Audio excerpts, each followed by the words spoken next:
Bill जो है बिल्कुल मुसलमानों के खिलाफ है और ये बिल सही नहीं है। मुसलमानों से अगर मोहब्बत होती मोदी जी को तो मुसलमानों के एजुकेशन पे बात करते, हेल्थ पे बात करते, इस तरीके से जो चीज उस पे बात करते। हिंदुस्तान में एक ऐसी सरकार है जो सरकार जिन लोगों को जो बिल नहीं चाहिए वो सरकार लेके आती है। आप बार बार मुसलमानों के खिलाफ ऐसा क्यों कोई चीज लाते हैं जिससे मुसलमान समुदाय भड़क जा रहा है? ये चीज बिल्कुल गलत है। अच्छा, 2 बजे रात में ये कौन सा कानून जिंदा रहता है? ये 2 बजे रात में कौन सा कानून जिंदा रहता है? लोग का जो बिल जो है पास करा लिया जाता है।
अच्छा, 2 बजे रात में ये कौन सा कानून जिंदा रहता है? ये 2 बजे रात में कौन सा कानून जिंदा रहता है? लोग का जो बिल जो है पास करा लिया जाता है।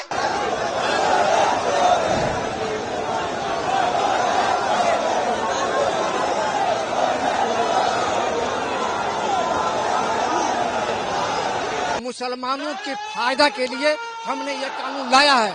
तो मैं नरेंद्र मोदी जी से कहता हूँ कि आप अगली बार आप सदन में एक नया कानून लाइए जो मंदिरों में, मठों में, आश्रम में जो दलित, आदिवासी, पिछड़ा, अति पिछड़ा जो लोग हैं उनको मंदिरों में उनका अधिकार दीजिए, उनको पूजा करने का अधिकार दीजिए, उनको भी अपना भागीदार बनाइए।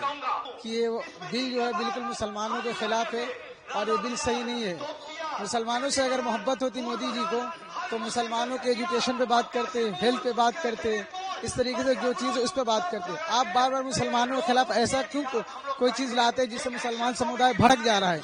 ये चीज बिल्कुल गलत है। आप बार बार मुसलमानों के खिलाफ ऐसा कानून ला रहे हैं जिससे मुसलमान समुदाय को टारगेट कर रहे।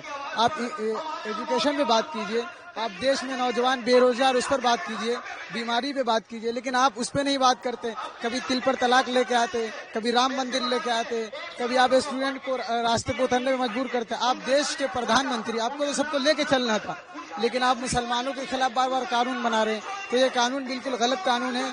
और याद रखिए मोदी जी, हम वो लोग हैं जो इससे पहले भी हमने देश पे गलत नजर डालने वालों का हमने मुनाजरा किया है।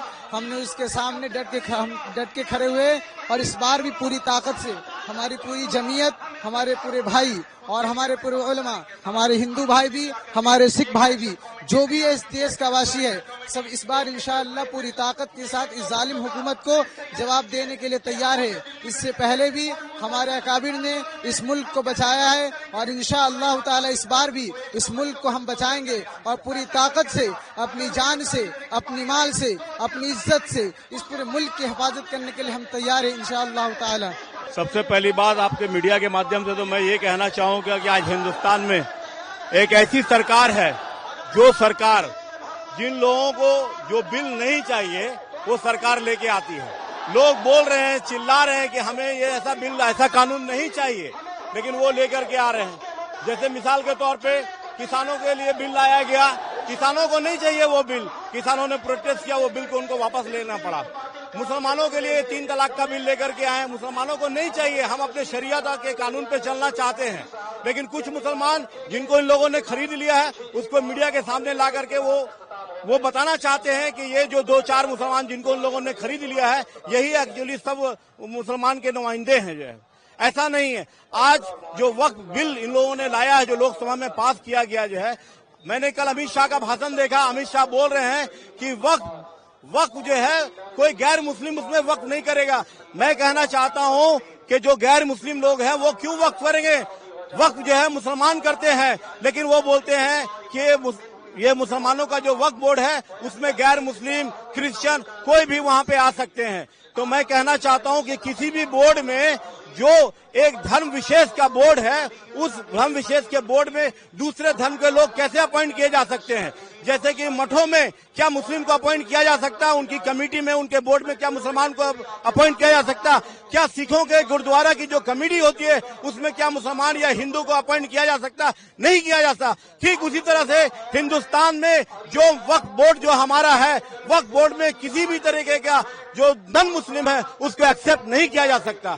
वक्फ बोर्ड क्या है ये जानना चाहिए लोगों को। हम लोगों ने जिन लोग हमारे अब्बा अजदाद ने अपने कौम और कौम के मिल्लत के भला और फलाह के लिए अपनी जमीनों को, अपनी जायदाद को वक्फ किया ताकि उससे कौम और मिल्लत का भला हो सके। लेकिन आज नरेंद्र मोदी ये सियासी खेल खेल रहे हैं और हिंदू मुस्लिम के बीच में डिवाइड एंड रूल की पॉलिसी को अपना करके वो सत्ता में बने रह जाना चाहते हैं। तो हम लोग अपनी जानों की कुर्बानी देने से भी बाज नहीं आएंगे। जिस तरीके से हमारे उलमाओं ने जब आजादी के लिए ऐलान किया था तो हमारे उलमाओं ने फांसी के फंदों को चूमने से कभी भी परहेज नहीं किया।